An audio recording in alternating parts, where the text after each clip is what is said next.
Hello and welcome back to the Lamppost Listener. My name is Daniel. I'm Phil. And this is a podcast where we journey chapter by chapter through C.S. Lewis's Chronicles of Narnia. This is chapter 8 of The Silver Chair, The House of Harfang. And we have a special guest. Yeah, my name is Sarah Cozart. I have been listening to this podcast for probably the last year and a half. I binged it, and then I was sad when I had to wait 2 weeks in between episodes anymore. I do a good bit of writing online, really, at this point. I do some essays. I've been published at Fathom Magazine a couple times, at the Mudroom blog. And then I have my own blog. I'm very active on Twitter, probably too much. And yeah, I live in Texas with my husband and my son. And I just have been obsessed with Narnia since I was a small child.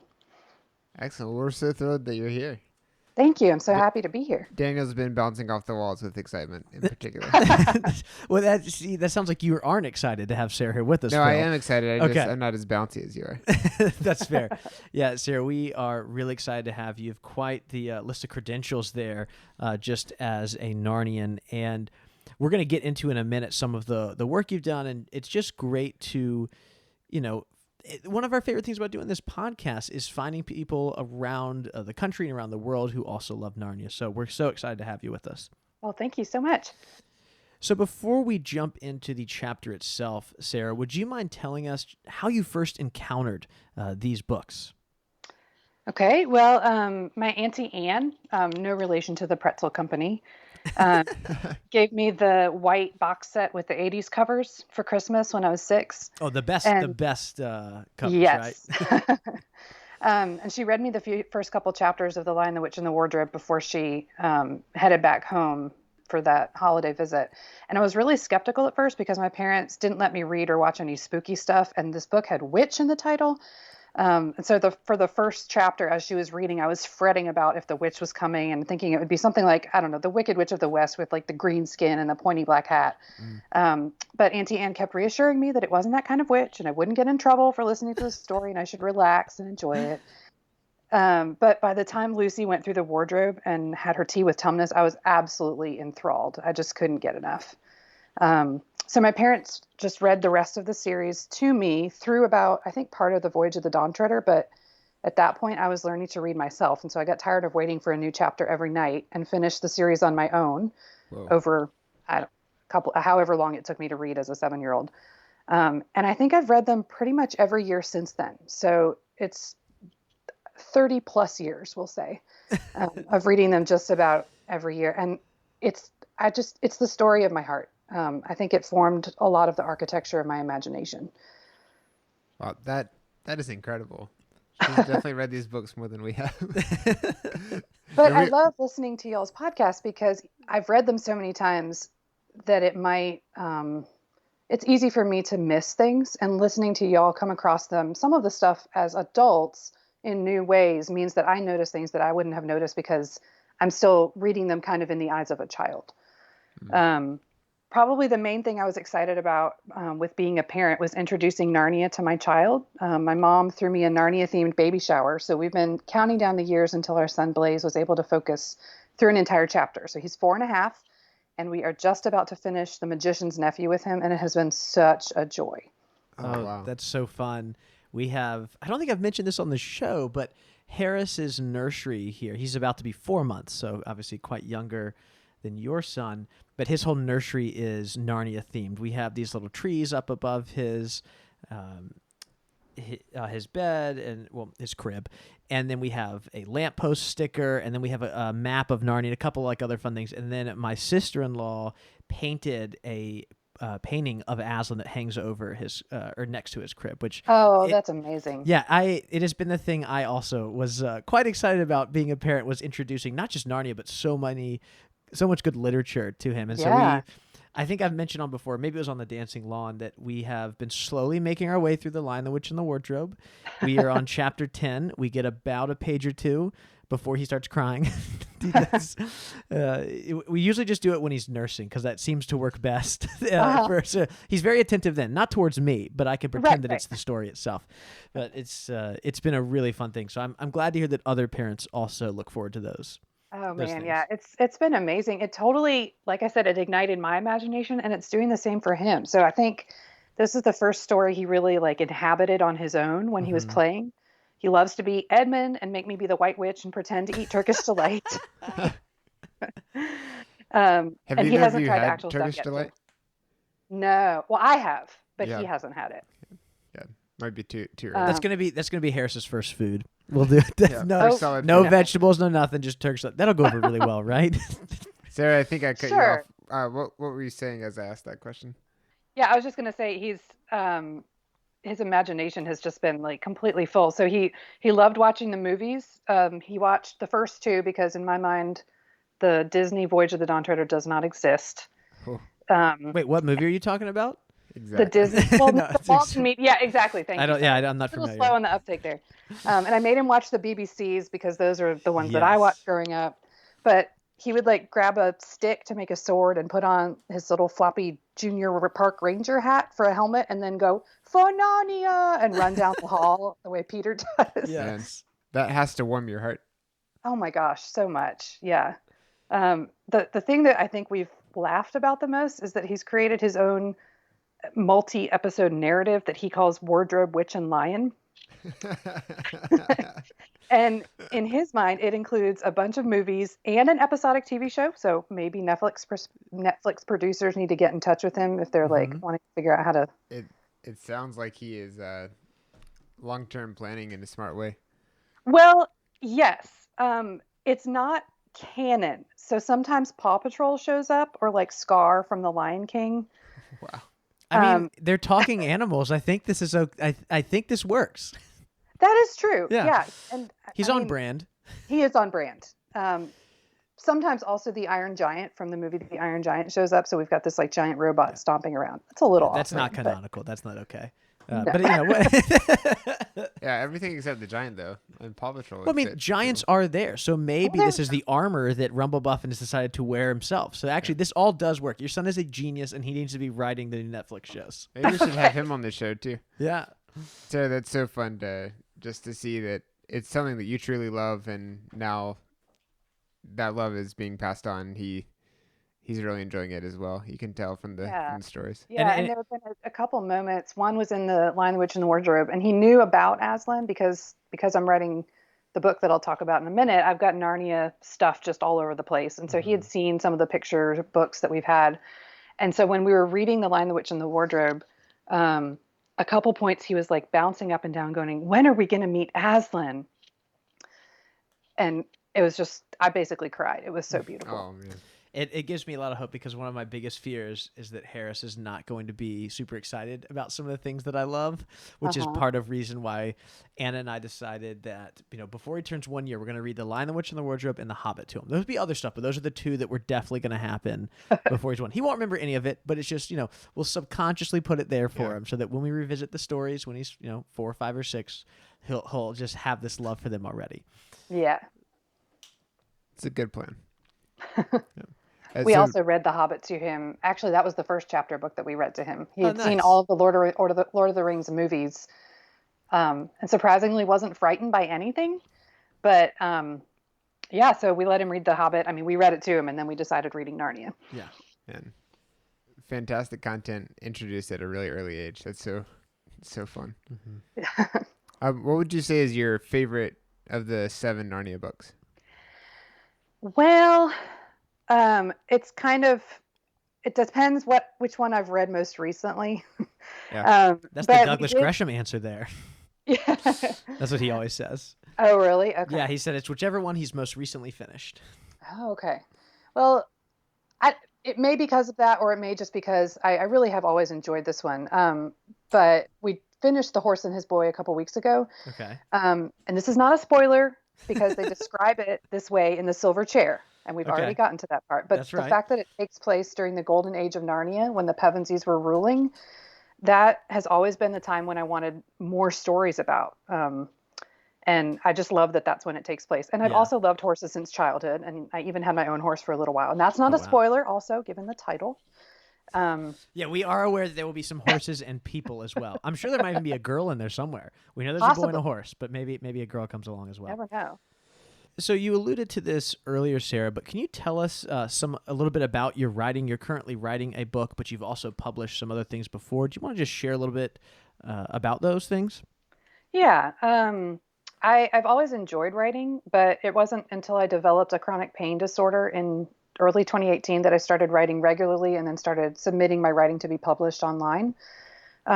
For months that year, I was bedridden, and reading and writing were really the only things that could take my mind off the pain. So I started reading Lewis's nonfiction around then, and I had enough time to really focus. So I whizzed through The Problem of Pain, Surprised by Joy, Miracles, Reflections on the Psalms, The Abolition of Man, The Weight of Glory, and then whatever else was in our big anthologies that we had. Um, for so long, my writing was primarily a way to process my chronic illness. But then I realized I didn't want to only write about that for the rest of my life. So I sort of stopped to think about what I wanted my life's work to be. And it was basically the things I loved about my Auntie Anne, which were, she passed away in 2017, but she really embodied seeking wonder and finding the beauty in all of life and pointing people toward joy. And all those things were kindled in me through reading Lewis's nonfiction. And so I decided I wanted to point readers toward beauty and wonder. Mm-hmm. And then about a year ago, November 5th last year, our beloved dog Baron died. He was 12 and a half, and we'd had him since he was a puppy. And I read two things around those awful, sad days that placed my grief in a context of hope and joy and really ignited my imagination. The first one was a liturgy from Every Moment Holy. Have y'all come across that before? I have not, but I've heard of it. Well, From me. From Dana. There's one that's to be read aloud by the family at the death of a pet. So it's called Liturgy for the Loss of a Living Thing. Mm-hmm. Is it okay if I read a few lines? Please do. It's so beautiful. Okay, there are just a couple little sections here. Here was your good creature, O Lord, pondered and called to life by your own compassionate design. And then a little farther down, we are grateful for the life that was, for the gift of a living thing so easily loved. For what we feel in this loss is nothing less than the groan of all creation. We know that the final working of your redemption will be far-reaching, encompassing all things in heaven and on earth, so that no good thing will be lost forever. Our son was 3.5 then, and he asked if Baron, and he would say Baelwyn, which was so sweet. He asked if he would be in heaven, and we said, well, yeah, if we mean the new earth, because to me, a lot of scripture points to the renewal of all things in the new earth. And why wouldn't that include pets that become family? And it doesn't have to mean that animals have souls, but just that Jesus' redemption accomplished redemption for the whole groaning creation.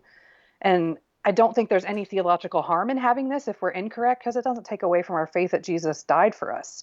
Mm-hmm. And it just gives me a lot of hope and beauty. And then the second thing that I read around then was this passage from The Problem of Pain, which I quoted some in the article that I wrote for Fathom magazine about Narnian animals and looking forward to the new earth. And I had already read the book, but I happened to reread this passage literally the night after Baron died. So I've just got a little paragraph to share here. Yeah, please do. He's discussing what he calls paradisal man, so before the fall. Wholly commanding himself, he commanded all lower lives with which he came into contact. Even now, we meet the rare individuals who have a mysterious power of taming beasts. This power the paradisal man enjoyed in eminence. The old picture of the brutes sporting before Adam and fawning upon him may not be wholly symbolical. Even now, more animals than you might expect are ready to adore man if they are given a reasonable opportunity. For man was made to be the priest, and even, in one sense, the Christ of the animals, the mediator through whom they apprehended so much of the divine splendor as their irrational nature allows. So the idea of us being the mediators between animals and God absolutely blew my mind. I was doing a writing mentorship at the time, and I wrote my final piece for the mentorship on this idea. But as I was working for it, I realized it was too big for an essay. It really had to be a book. So since then, I've been researching animal theology, of which there isn't a whole lot, and then reading some about animal neuroscience and talking to people who might be a good resource. And it's just been such a project full of joy. Wow. It's so fun to watch that connection from your love of Narnia all the way to this book that you're now writing. It feels like my entire life has been preparing me to write this, I think. Yeah. I can see all those pieces lining up. Yeah, and I realized early on that Lewis and Narnia would really have to be a big component. And so I decided to explore the topic kind of using Lewis as a guide the way Virgil is as a guide. Is it in the Divine Comedy? He pretends that Virgil's like the guide to the. Correct. Am I Yes. remembering? Yep. Okay. No, you're right. So I want to explore not just the animals in Narnia, but part of it, and why Narnia captivates us so much, as well as referencing Lewis's other works on animals. And partly because a lot of people want to shy away from animal theology because it has these two extremes. You've got this one side where people lean so strongly into the dominion God granted us that they move into exploitation. And they're saying, God gave us this earth and we can use everything on it however we want. It's all for our benefit. Animals are just things. We don't have to consider their well-being. And that's obviously wrong because in Proverbs it says the righteous man cares for his beast, right? But then on the other end of the spectrum, there are environmental activists who may equate the value of animals and people. And I mean, we've heard, I think, extreme stories like pushing people out of their homes to make the spotted owl's habitat more welcoming. And I don't agree with that either. But there's just not that much stuff in the middle of the road. There's some books about animal ethics, and a lot of them are talking about veganism. And I hear what they're saying. But I kind of want to stop before we get to the how should we treat animals question and first ask, what are they for? Like, why did God make them? Why did they bring us so much joy and laughter and love? Even animals we never physically come into contact with can lead us to worship God more. Like a video you might see of a blue whale under a fishing boat and how it makes you marvel at the size of a creature, which then leads me back to those passages in the Bible, like in Job, where God is exulting in his creation. And he talks about the great beasts sporting in the deep, or the ways that God's character is reflected in a lion, which makes me think, why are we so attracted to Aslan? So I could go on and on and on, but I'm hoping to finish my proposal in the next few months and then find a publisher and write the whole thing. Yeah. Oh, that is so fun to see. It sounds like Lewis has had quite an effect on you as a writer. Yes. I mean, obviously, since I'm writing a book about his ideas, it's been a huge influence, but I think both the character of Auntie Anne, which allowed her to see the value in giving these books to me, which is the treasuring of beauty and longing and wonder. They're very, I don't know if this is a word, but Lewisian values. Lewis. It can be a word. That's fine. Sure. But if you've listened to the show before, so you know that I'm not going to be the one that tells you you're saying a word incorrectly or making up your own word. Well, maybe we'll coin it today. There we go. Lewisian. And a lot of people have argued that Narnia isn't sort of a side project for Lewis, but really the culmination of a lot of his most precious ideas. Like in the article he wrote where he said, sometimes fairy stories may say what's best to be said.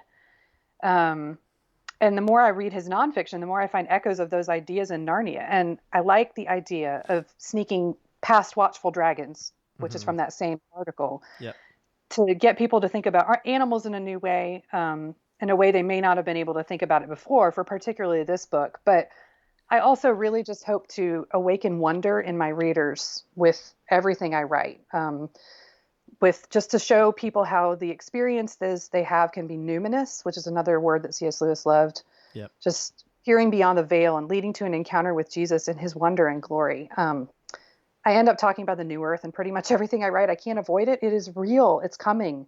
It's what Jesus died to purchase for us. It's the culmination of his creation and the redemption of Eden, and anything that gives me a glimpse of that, I want to share. Yeah.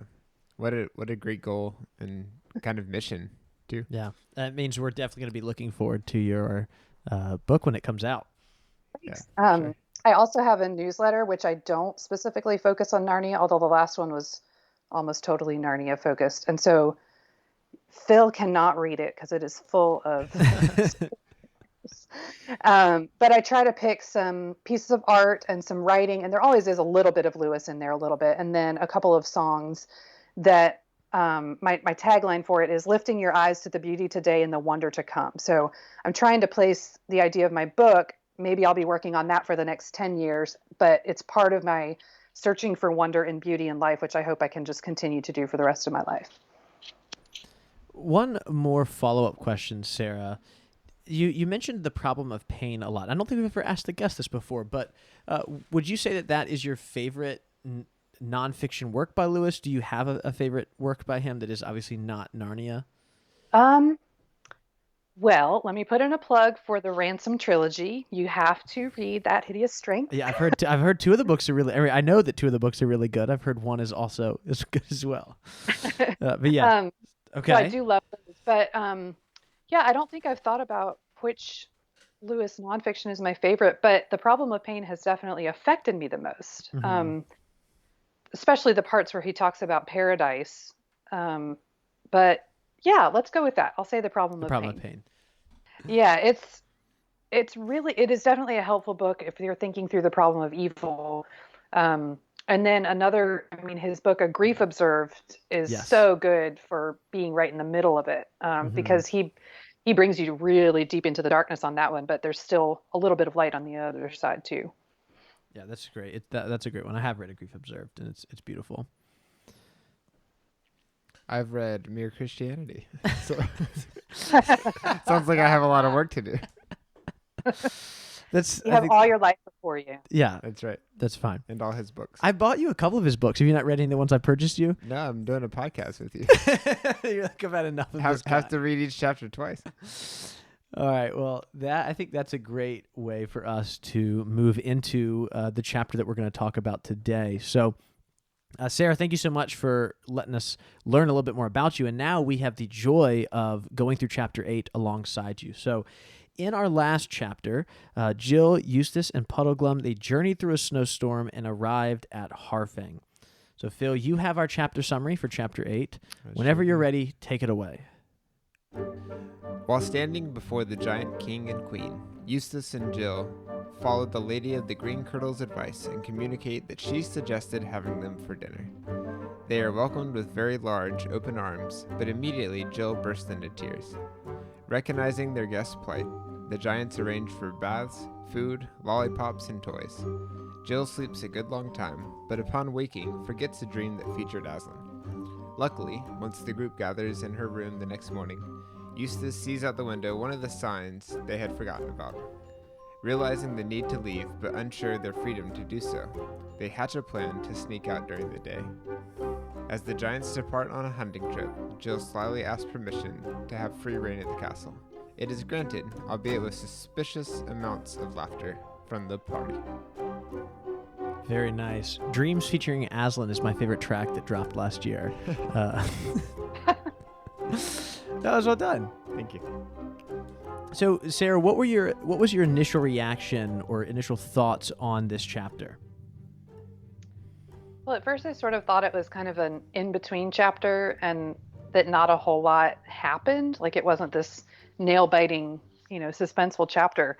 But then looking back over the dream, there is so much there. I mean, I'll mention more in a little bit, but my goodness, it's just, we learn a lot about Aslan and how he deals with, I guess we would say his people, his children. And then, I mean, there are also some really funny parts, and yeah, it's such a more rich chapter than I had remembered. Yeah, it was one, as we prepare for the show and look through the chapters, it was actually one that for a while, like you said, I wasn't dreading it, but I was thinking at first, like, oh man, this is going to be one that we kind of have to stretch out a little bit to get to our 40-minute, window that we usually shoot for here. And then, like you said, the more I revisited it, especially with the dream, I found it to be incredibly rich, incredibly deep, and also just a chapter that has a lot of great Lewisian prose, right? This is our new word we've learned. It's very well written in the way that Lewis feels so much at the forefront of this chapter, almost to the point that he feels like more of the main character than Jill does right now. Mm-hmm. Yeah, Sarah, I had a similar thought.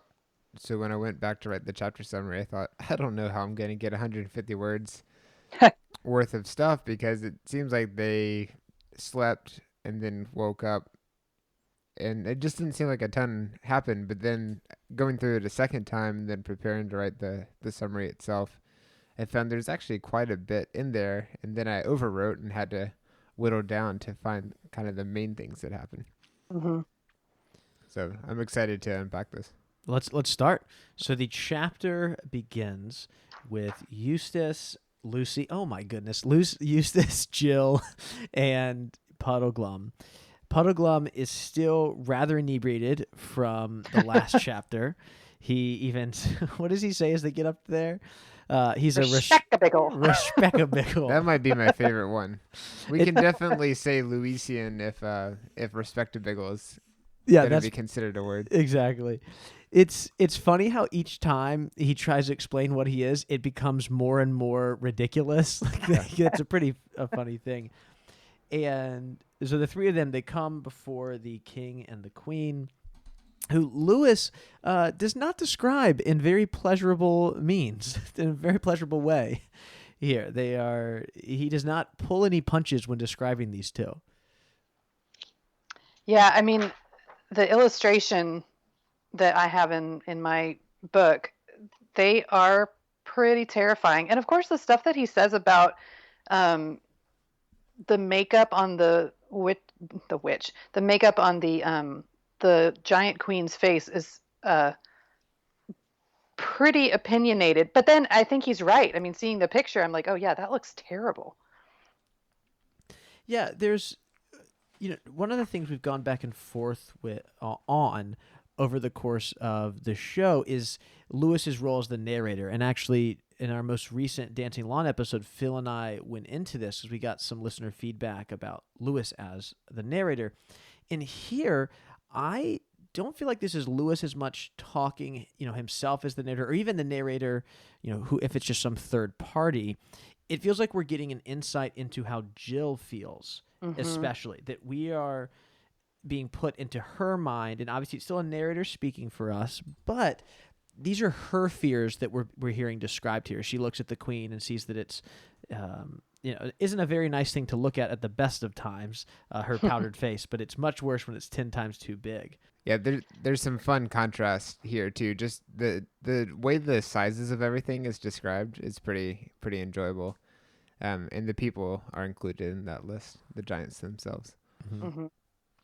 One thing that I thought was interesting is when the queen sees Puddleglum, she says, "The horrid thing, it's alive," and that's a phrase Lewis uses at least one other time. He says it in That Hideous Strength. He puts it in the mouth of a character who's trying to persuade the protagonist that living things or organic growth are really what's horrible and disgusting, and pure mechanics are what we should aspire to. And he ends up, the speaker who says the horrid thing, it's alive, ends up being a villain.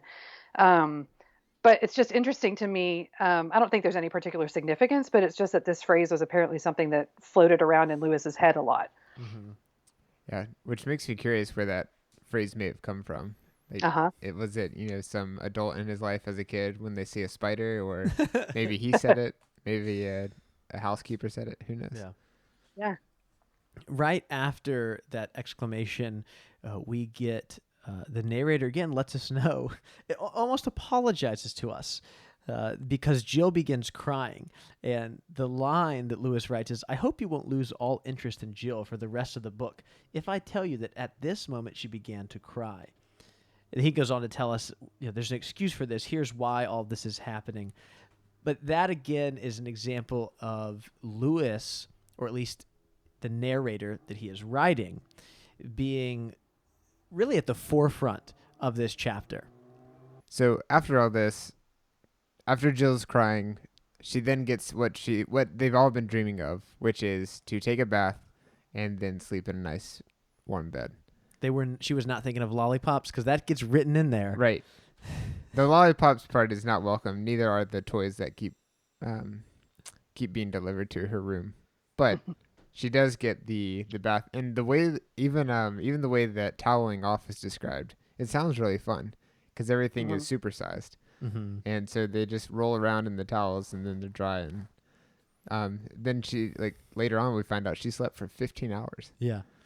This past week, we have these little baby towels for when Harris gets a bath, but we ran out of them, and so we used one of our regular towels. And it was the same day I was reading this chapter, and I was literally thinking of him, just like Joey. He's in this, he's 4 months, he's almost 4 months old. He's not big at all, and he's just being enveloped by this giant towel. But he loved it. He was putting these huge smiles on his face. I was like, oh, it's the same thing that Jill feels. Who doesn't want to be wrapped up in an enormous towel? Right. My son has confirmed it. Yeah, keep going. I was just going to say, one thing that seems interesting to me is that they do get what they were longing for at first. They get the hot baths and the hot meal and the comfortable beds. And I think sometimes when we're tempted by something that isn't good for us, whether it's just something unwise or whether it's sin, we can think of it like, well, it's going to be bad for me right away. And that's not really necessarily true. It might just be exactly what you want for a while, and then it doesn't turn into something awful until later. And then we might get misled into thinking that maybe it wasn't sinful or unwise because how good is it? How good it feels, or look how awesome things turned out. So I just think it was interesting that it wasn't like they came in and, got thrown into a dungeon or something. They came in and they got the hot baths and the hot meals and the good soft bed. Right. Yeah, that's an excellent point. Which is increasing the lure. Like they're just going kind of deeper and deeper into it, and luckily they start to kind of wake up to that in a way. Right.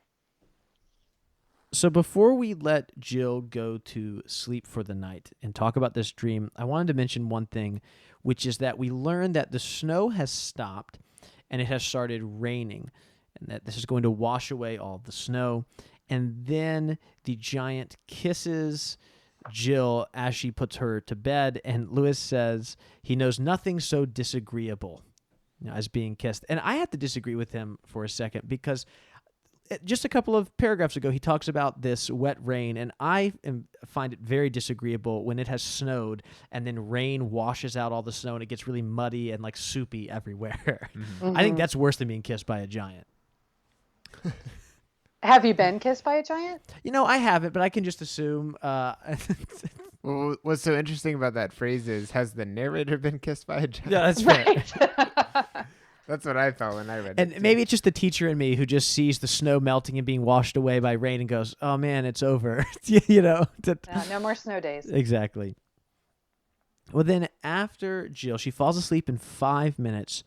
That is when she has a very interesting dream. And Sarah, I think you're going to read this for us. Is that right? Yes. The rain fell steadily all the evening and all the night, dashing against the windows of the castle, and Jill never heard it, but slept deeply, past supper time and past midnight.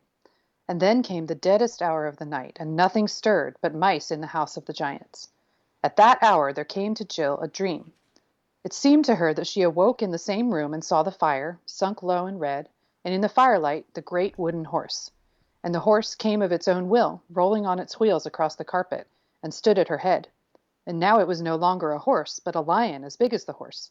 And then it was not a toy lion, but a real lion, the real lion, just as she had seen him on the mountain beyond the world's end. And a smell of all sweet-smelling things there are filled the room. But there was some trouble in Jill's mind, though she could not think what it was, and the tears streamed down her face and wet the pillow. The lion told her to repeat the signs, and she found that she had forgotten them all. At that a great horror came over her, and Aslan took her up in his jaws. She could feel his lips and his breath, but not his teeth, and carried her to the window and made her look out. The moon shone bright, and written in great letters across the world or the sky, she did not know which, were the words, "Under me." After that, the dream faded away, and when she woke very late next morning, she did not remember that she had dreamed at all. Such an incredible, well-timed reminder that she gets here, and then she forgets again. Right. Immediately. Although, in all fairness, a lot of people forget their dreams. That's true. Oh, I do not. You don't? I remember all of my dreams, like in What's the secret? terrible detail. Although some of them feel like, not to get super off topic, because sometimes I wake up from one of them and I'm like, oh man, that would have been such a good movie or novel, and I want to know what happens next. And I don't know what happens next because I woke up. Every once in a while, I'll remember one, and it's always like something super nerdy. Be like, well, I'll wake up and I'll tell Anna. I'll be like, well, I was on the bridge of the Enterprise last night, and then Gollum showed up, and we had to fight him. And that's all my dreams are. That like they're all just like my geek dreams playing out in front of me. But it's maybe once a year do I remember one. Yeah. It sounds like Blaze and his show Wardrobe, Witch and Lion, which it's sort of like genre-bending characters showing up all over the place. Absolutely, yeah. An ambitious crossover hit. Right. Sarah, what is your secret to remembering dreams so well? Do you write them down right away, or do you have a notepad by your bed or something? I think I might have sleep apnea, which is not so awesome. I have a bunch of other health issues, so it's kind of like that's not the biggest fish to fry. Right. But I think it's that, which means that I wake up a bunch of little times and I go right back to sleep and I feel fairly rested in the morning, which is, unusual for if I have sleep apnea. But I think it's because I wake up a number of times. And so if I wake up, I think that means you're more likely to remember it than if you dreamed like in the middle of the night and then slept on for 2 more hours. Right. Yeah. So if you want to set an alarm for yourself, like every hour and a half, you I have one of those. It's a baby. I was going to say. That's fun. So let's dive into this dream. There's a lot to unpack here. Do you want to start, Sarah, just talking about some of the things we see here? Yeah. The first thing I was going to say is I love the idea of a smell of all sweet smelling things there are. When he describes Aslan, Lewis, I think he uses scent as an aspect of beauty with Aslan a lot, and also in some of his other books, especially when he's talking about paradise, he really includes all the senses. And the sense of smell is not one that I connect with my longing for heaven unless somebody brings it up. Mm-hmm. And then I think, oh yes, and isn't there at the end of the Voyage of the Dawn Treader, they smell this amazing smell? Yes, correct. Yeah, where they're just, it's the smell that makes they want to cry, or they hear a note of music or something like that too. But I really love that. But then it moves from the beauty of Aslan to really kind of a discipline, which I think we kind of get a bit of in each of the books we've read so far. So like in Wardrobe, it's not on the page, but Aslan speaks to Edmund after he rescues him from the witch's clutches. And then he does admonish Lucy for wanting to wait before using her cordial. And then with Prince Caspian, he admonishes Peter and Susan about not trusting Lucy or not having enough faith. And then in Dawn Treader, he comes to her after Lucy sped the spell to hear what other people thought of her. Yep. And then also he appears on Deathwater Island when everyone's fighting over who should be the ruler of it. And he doesn't talk in that episode. So that one might be most analogous to what's happening here. But it just seems really instructive because it's this great godlike figure, an authority figure, and he's modeling healthy correction or discipline for the children who are reading. So it's not that the characters never do anything wrong, and it's not that Aslan just lets things slide. The characters, they all feel shame, and he acknowledges how they feel. And this does continue in The Horse and His Boy and The Magician's Nephew. Sorry for those spoilers. And Aslan lets them feel it, and then he moves on, and he doesn't let it define them. And then when it says she could feel his lips and his breath, but not his teeth, I think that's the key. He doesn't use his teeth on those he loves. But still, this great horror came over her because she'd realized she'd forgotten the signs. And he made her face what she had forgotten, but he didn't inflict pain on her other than that. Right. And then, Lewis, like I mentioned before, he talks about experiences of the numinous a lot. And most of the time he describes them as being awful and beautiful in the sense of full of awe. But I think there's more of an awful, as we think of it, emphasis here with Jill's terror, which seems new to me. I don't think it's something we've experienced in the other books, because she feels it when she's in Aslan's country and she's longing for a drink. But it's this contrast between Lucy's easy companionship with Aslan. I don't think we ever have Lucy feeling terror in relation to Aslan. I don't know if it made you guys think of this, but it made me think of Isaiah 6, where Isaiah has the definition, really, of an experience of the numinous. And he says, "Woe is me, for I am undone."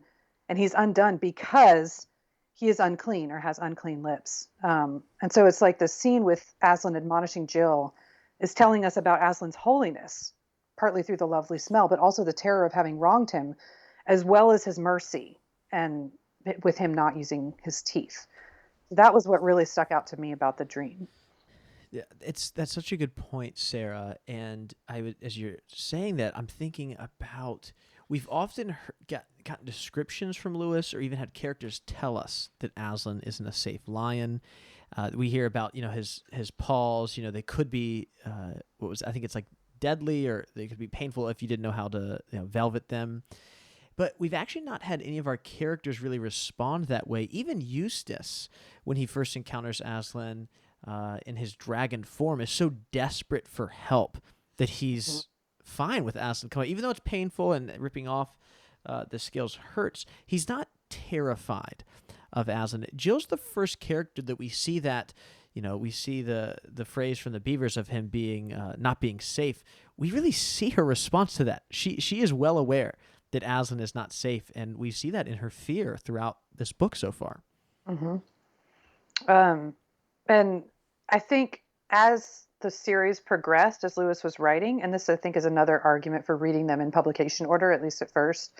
But I think Lewis starts to use Aslan more prominently to reveal aspects of the character of Christ, but sort of different aspects each time, which I am a huge fan of Planet Narnia. I am pretty much all in on that argument, where, I mean, y'all have talked about it on the podcast before, but I think just as different heavenly bodies are represented in each book, I think Lewis uses that tactic also to represent different facets of Aslan's character or Christ's character in each book. Yeah, absolutely. And just as you mentioned, we didn't mention it when we went over it, but one of the biggest desires that Jill has had has been for this warm bath, which alludes again to the moon being the heavenly body that this book is focused on. Right, with the water exactly. aspect. Yeah. Phil, what was your takeaway from this dream? I really enjoyed Sarah's point about the lips and his breath, but not his teeth. That having read this particular part over and over again, just recently in preparation, that just continues to stand out. And I loved what Sarah also said about she's allowed to feel the consequences of what she did, but having that not be something that's going to define everything moving forward. And that's a really key takeaway from the real story, the Christ story. Mm-hmm. And I think it sort of fits with the theme of the book. I think some people have said that, at least with Jill having to follow the signs, that there's the theme of the book being kind of about the Christian life. Like, I mean, that's way more allegorical, and Lewis would never say that that's the theme of the book. But that's something that we can get from the Silver Chair more than we can get from some of the other books, I think, where it's focusing faithfulness to what God has given us to do. But it's almost like readers or Christians, if they're progressing through the stories and progressing in their growing understanding of Christ, wouldn't have been ready for a sterner Aslan until now. Because as readers, we've gotten to know his beauty and his self-sacrifice and his power and his wisdom, and now we learn more of his holiness and the consequences of not following the ways that he puts out for us. Oh, wow. Yeah. And that's I think so much about why there's diversity of experience is so important in the church, because we all have had different lives, obviously different backgrounds, and that does reveal to us different parts of God's character at different times. We don't all, we're not universalists where we're saying, oh, well, God is this to me and God is this to you. But because of the same way that my relationship with my wife is obviously different than Phil's relationship is with her, right? It's so important to recognize how we're approaching the Lord, because Jill has not had this experience with Aslan. She's not seen him sacrifice himself for the children back in Wardrobe. She hasn't seen him be gentle. She really hasn't even seen him, defeat an army like we know that he's been able to do, or defeat the witch. She has just seen him from the top of his country and now here. And so, more than anything, he's probably an enigma to her. Mm-hmm. And it's interesting how her experience started out completely different with Aslan. She experienced him before really even getting to Narnia. She stopped there first, did something, ran into Aslan, he gives her all these signs, and then now she's encountering him again. But that's pretty different than the way the other children have encountered him. I will say that I don't remember if it was y'all that said this before, but it's often like around chapter 8. Is it in chapter 8 where we meet Aslan, or is that in Lion, the Witch, and the Wardrobe? Is that where they have the conversation with the beavers? The chapter 8 in Wardrobe, they're around the table. It's before Edmund leaves, but that is where we learn that Aslan is on the move. Right. Okay. I knew it was something about chapter 8, but it seems interesting to me that with the Silver Chair, you get Aslan at the very beginning, which is unusual, and then you don't get him, and then you get a little bit of him here in the middle. Yeah, chapter 8 in general is an interesting chapter in each of the books. And since you brought this up, Sarah, I just want to go back and look at this. We have in Wardrobe, it's what happened after dinner. That's where, obviously, the Pevensies learn about the prophecies and all about Narnia. In Caspian, it's when we finally return to the Pevensies on the island. That's, we've been away with Caspian and the Narnians for 4 chapters, and then we come back, which we talked a lot about back when we were recording Prince Caspian, and kept, not complaining, but just acknowledging that we had not seen the Pevensies for a long time. And then in chapter 8 of Dawn Treader, it's after they have left Dragon Island, and they have the 2 narrow escapes, with the sea serpent, and then what's the other thing that was up? The Deathwater one. That's where Deathwater, exactly, where Aslan has shows up. that appearance, yeah. And so all of them are pretty key parts, and I mean, it could be something just as simple as it's about the middle of the book, right? Sure. But they all are pretty key chapters in moving the narrative forward. And even with Dawn Treader, which is obviously very episodic, it is a big turning point because it's the first chapter after Eustace has really come into his own as this new character, and it leads us into the kind of the final half of the book. Mm-hmm. So after this dream, which I've really enjoyed breaking down with y'all, Jill wakes up. She's forgotten kind of what's happened at first, and she's greeted by Scrub and Puddleglum, who has a headache. Oh my gosh. In the BBC adaptation, Eustace says, Puddleglum has a hangover. I mean a headache. And I can't decide which is funnier. And honestly, just to briefly go back to the Respeckabigle thing, I remember that being funny right when I first read it when I was a kid. And that was one of the parts I couldn't wait to read to Blaze. And he just burst out laughing. And he doesn't say his R's very well or his L's. Okay. So he was saying it Respeckabigle. And just saying it over and over for the next couple of days after we read that, it was awesome. Anyway, it's just one of those things from Lewis that I just adore. Oh man, yeah, this has been a really fun chapter and a half or so with Puddleglum, who, and we'll talk about it later, who really is saying that he was just putting this on. It wasn't right. It wasn't real. Right. So they then go up. They notice that Jill has a window seat in her room. And they go out and look out the window, and this is what they see. The sun was shining, and except for a few drifts, the snow had been almost completely washed away by the rain. Down below them, spread out like a map, lay the flat hilltop which they had struggled over yesterday afternoon. Seen from the castle, it could not be mistaken for anything but the ruins of a gigantic city. It had been flat, as Jill now saw, because it was still, on the whole, paved, though in places the pavement was broken. The crisscross banks were what was left of the walls of huge buildings which might once have been giants' palaces and temples. One bit of wall, about 500 feet high, was still standing. It was that which she had thought was a cliff. The things that had looked like factory chimneys were enormous pillars broken off at unequal heights. Their fragments lay at their bases like felled trees of monstrous stone. The ledges which they had climbed down on the north side of the hill, and also, no doubt, the other ledges which they had climbed up on the south side, were the remaining steps of giant stairs. To crown all, in large, dark lettering across the center of the pavement, ran the words, "Under me." And the first thing that all 3 of them noticed, although Scrub's the first one to say it, is they have missed the second and the third signs. Yeah, they're waking up in multiple ways here. Mm-hmm. And I want to talk about this, although I feel bad because I'm going to put this idea out here, and because we can't go on, Sarah and I really can't talk about it. I mostly just want Phil to be paying attention to this. I can just take my headphones off for a second if you guys want to discuss this. It's so... I was doing some research for this chapter, as we usually do, and I came across some work that talked about an essay that Lewis wrote on none other than Jane Austen. I know this, Phil, might sound like you have no idea where I'm going with this, but just stick with me for a second. So Lewis wrote an essay. It was entitled A Note on Jane Austen. And he looks at he pulls 4 quotes, 4 passages from some of her books, and talks about this idea of undeception, which Google has squiggled as read under my notes, saying that, or I had to add it to the dictionary. So Google does not acknowledge this word, much like Lewisian.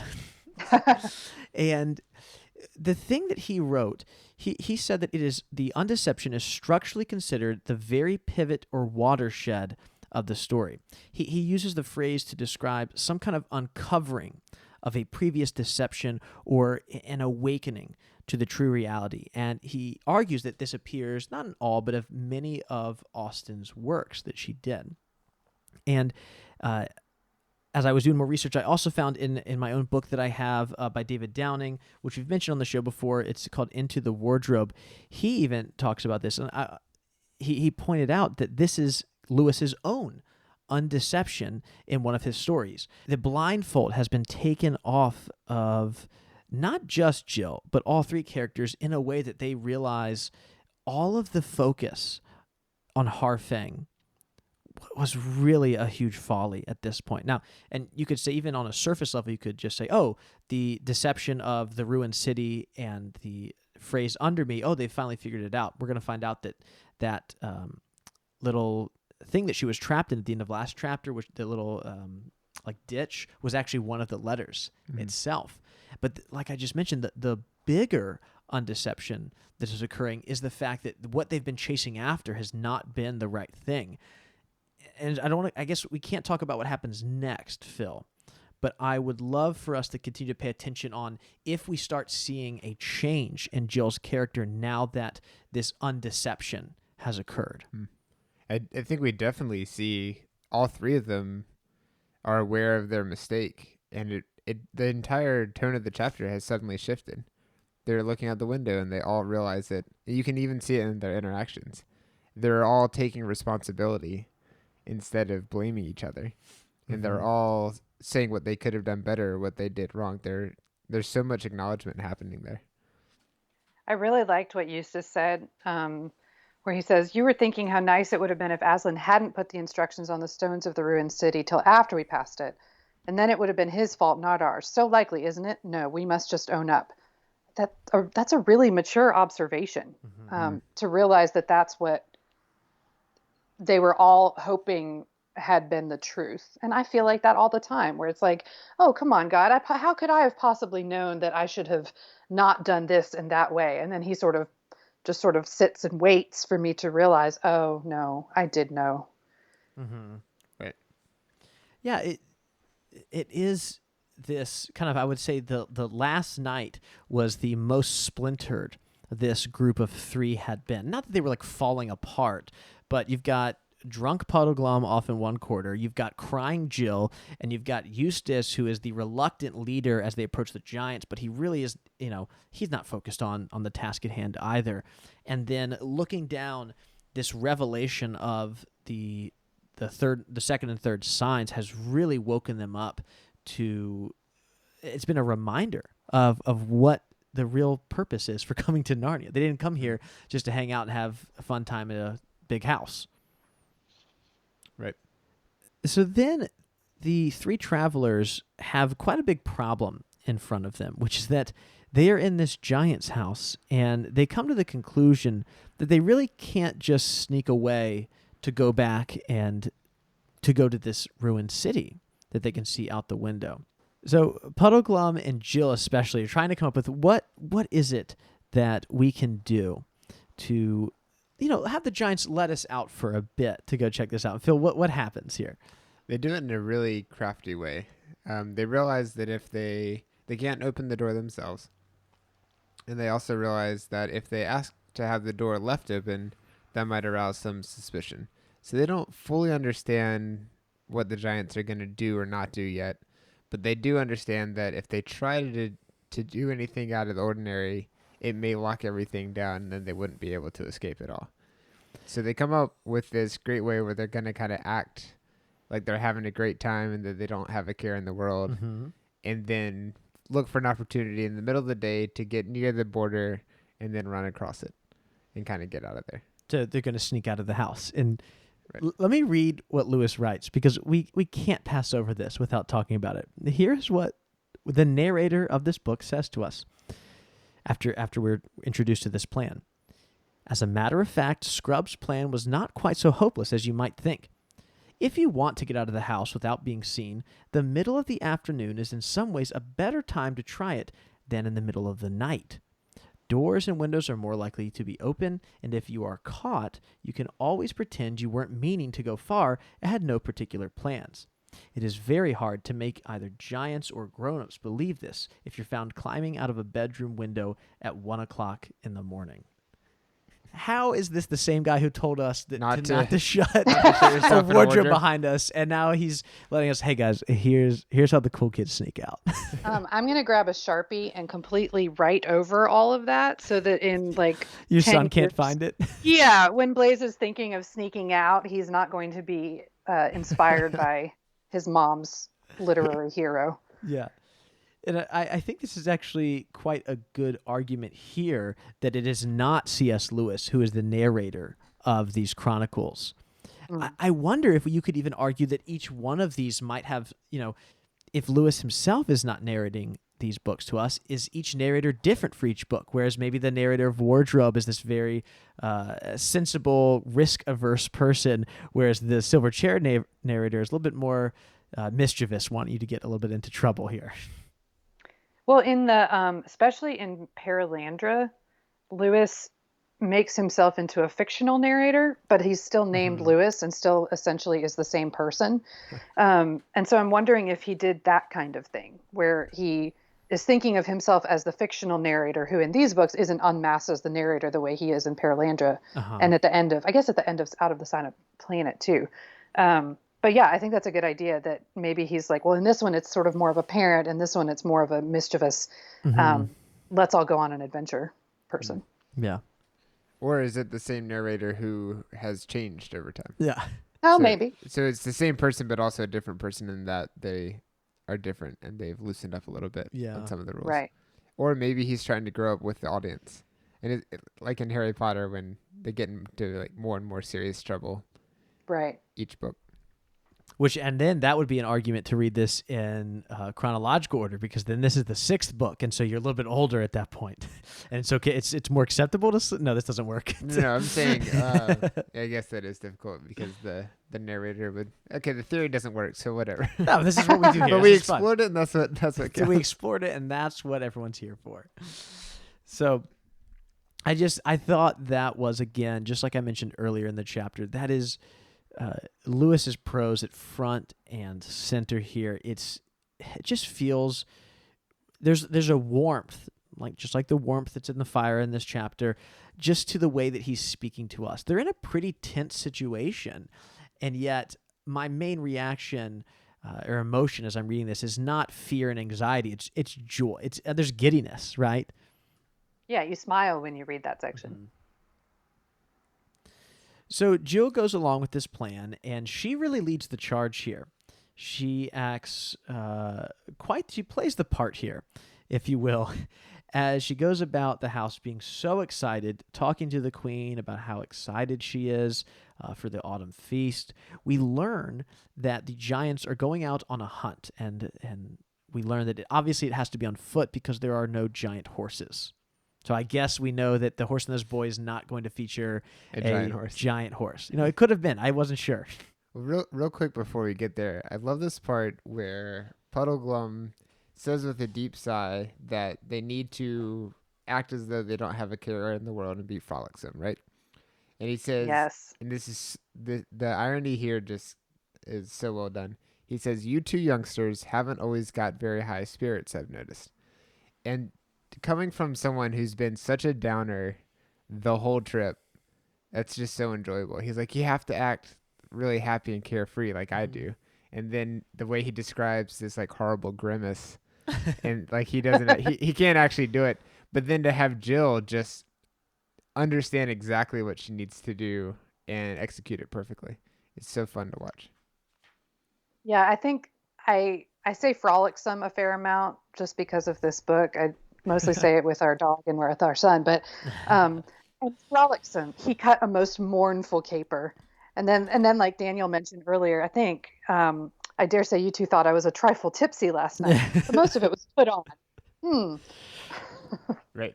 The kids, even after the adventure is over, it says they could never feel sure whether this last statement was quite strictly true, but they were sure that Puddleglum thought it was true when he made it. So Puddleglum's he's a little bit in denial about the events of last night. He thought he was a little bit more in control than he was. Right. Right. Are any of us believing him that this was put on?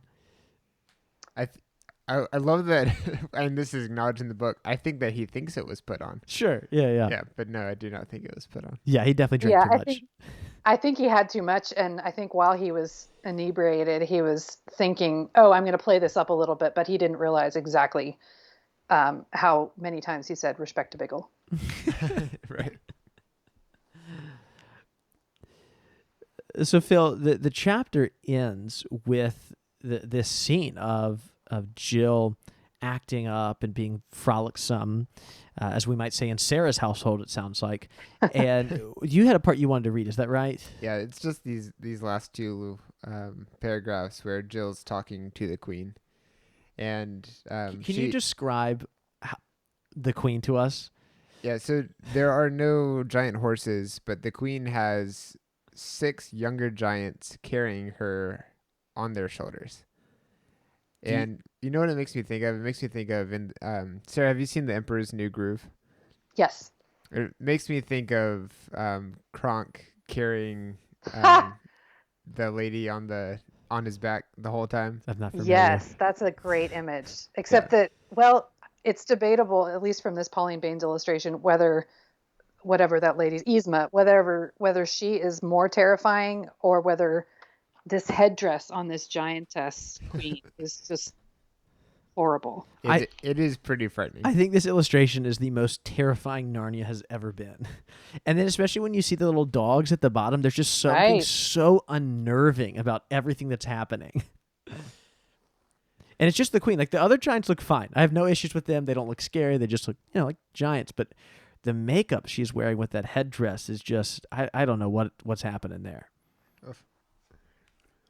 So anyway, Jill has approached the queen, and she says, "Oh, please, you're not going away, are you? You will come back." And the queen answers that yes, she will be back. And Jill's response is, "Oh, good, how lovely, and we may come to the feast tomorrow night, mayn't we? We're so longing for tomorrow night, and we do love being here. And while you're out, we may run over the whole castle and see everything, mayn't we? Do say yes."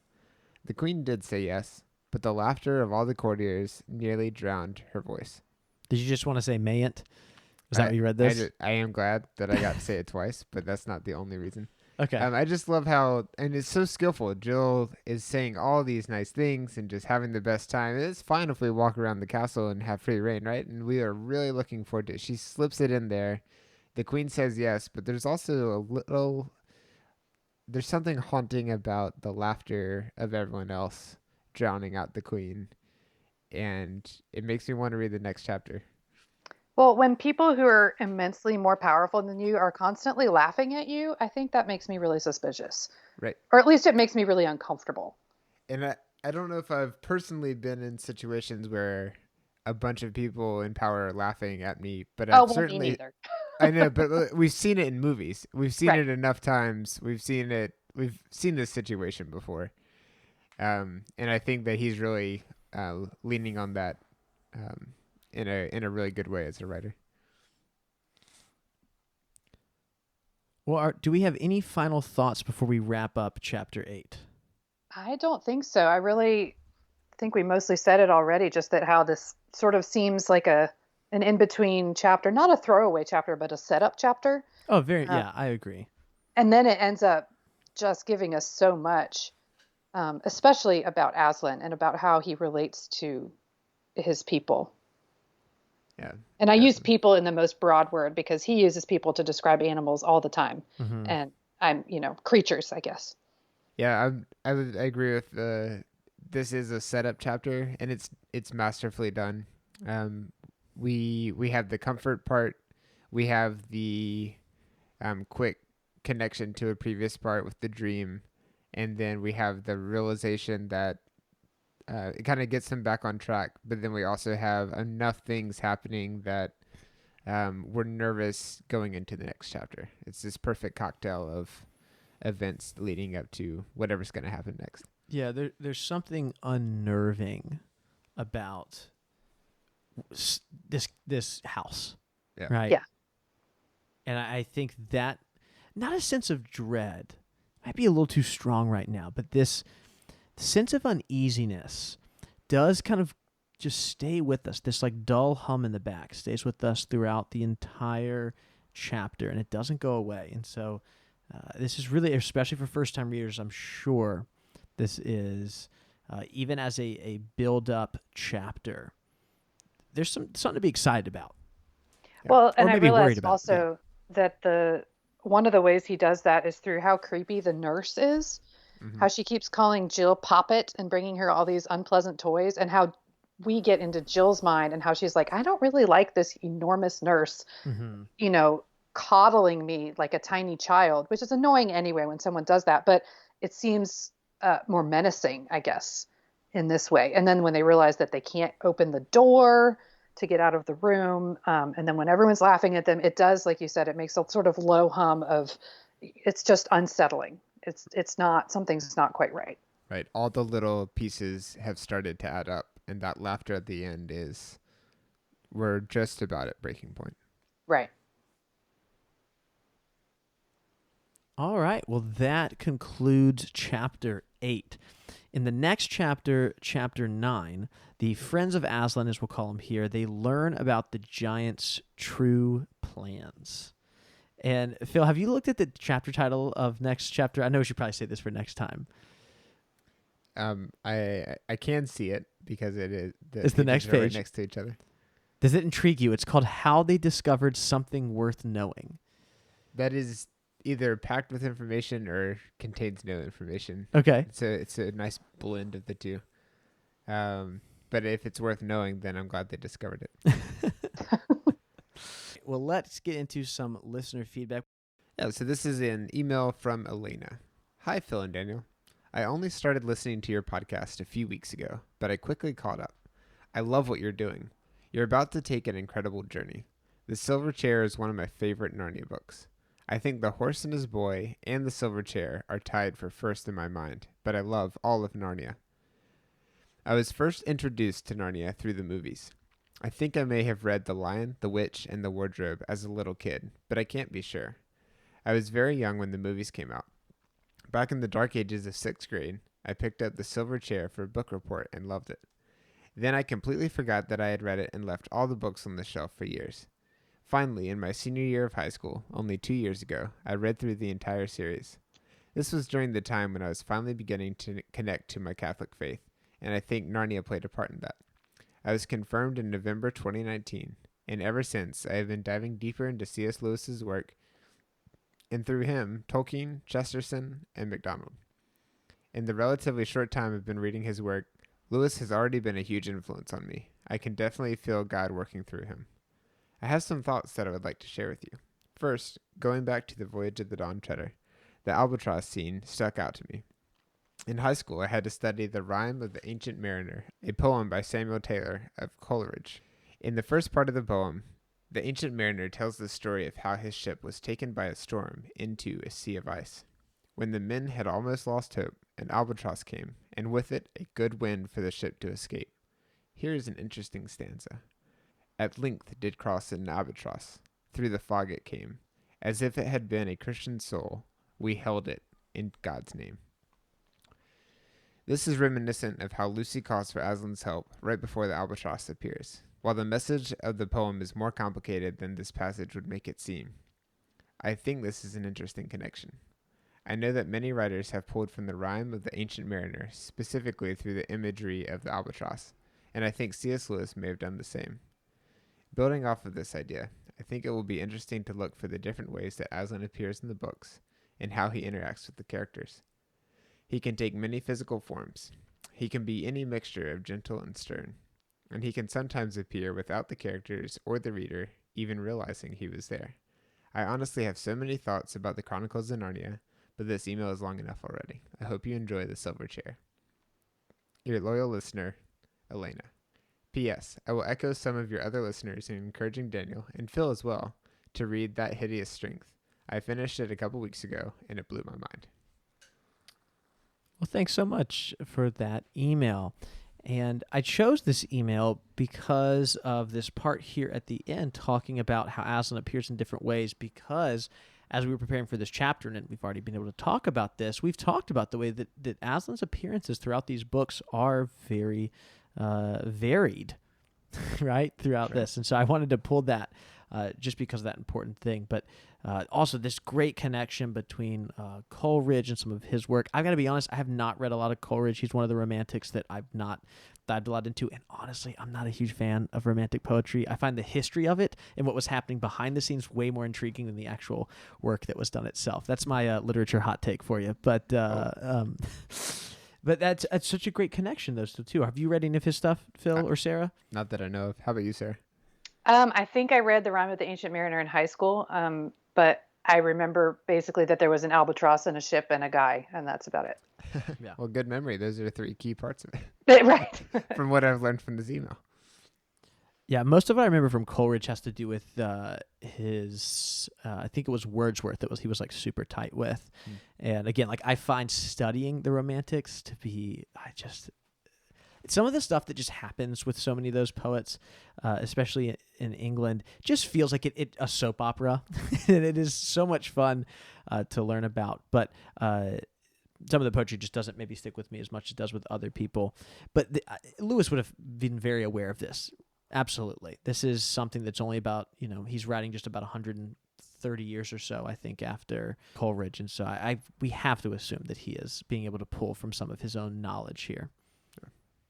And I really love what she said in that email, like you said, about learning different aspects of Aslan. And to go back a little bit we haven't really talked much about Planet Narnia, but one thing that Lewis says I think he says it in That Hideous Strength, and this is not a spoiler, but he says not only are there these different heavenly bodies, but that on each heavenly body, representatives of the rest of the solar system or the medieval cosmology are represented in each. And so like there's a little representative of Malacandra from Mars or Paralandra from Venus on all the other heavenly bodies. And I think that might have informed how Lewis wanted to represent Aslan in the book. So he maybe focused a lot on one particular way to communicate Aslan, like holiness and mercy in this particular book, but that he does have little aspects of the other ways that we understand him in each book too, just maybe not quite as prominently. Mm-hmm. That's a really great point. I do need to go read That Hideous Strength because I love Out of the Silent Planet and Paralandra. So y'all, Elena, and then Sarah as well, y'all are convincing me I need to go finish it. The first couple of chapters or sub-chapters are really, really dry, but then it becomes important. So if you can just slog through until things start happening with Jane, then you're going to really enjoy it. Okay, that's good to know. Yeah. I don't even think I have a copy, so I need to go get a copy. But yeah, absolutely. Well, Sarah, thank you so much for being on this episode of the show. This has been outstanding to have you and all of your knowledge with us today. Well, thank you so much for having me. Like I said, I've been a fan of the podcast for a long time, and I can't think of anything I'd rather talk about than Narnia. Well, it's been a blast to have you here, and I love that you brought 30 plus times of reading it, plus all the research you've done, and we're excited for your book when it's ready, and we'd be happy to promote it when it's time. But we're really glad you're here. Well, thank you so much. Yeah, we'll have to have you back to talk about a specific chapter in The Magician's Nephew, which I think I think that would be a really, really fun time for all of us. I agree, and I was thinking how much I can't wait to read about that chapter in my book. And Phil, you just have a little while to wait. Yeah. Well, there you go. I'm really looking forward to understanding what everybody's talking about. Yeah. All right. Well, I will go ahead and end the show for today. So this episode is made possible by our patrons over at patreon.com. And Sarah, we want to thank you as well. You were one of our patrons, so thank you so much for supporting the show. Of course. If you would, listeners, like to support the show, you can listen to a bonus episode each month alongside with some other rewards. Special thanks goes to Elias Dean, Hannah Anderson, John Marr, Emily Margaret, and Ryan Smith for supporting us at our top tiers. You can follow us into Narnia on our Twitter or Facebook pages, and if you have any feedback, you can call us at 406-646-6733, or email us at thenarniapodcast@gmail.com.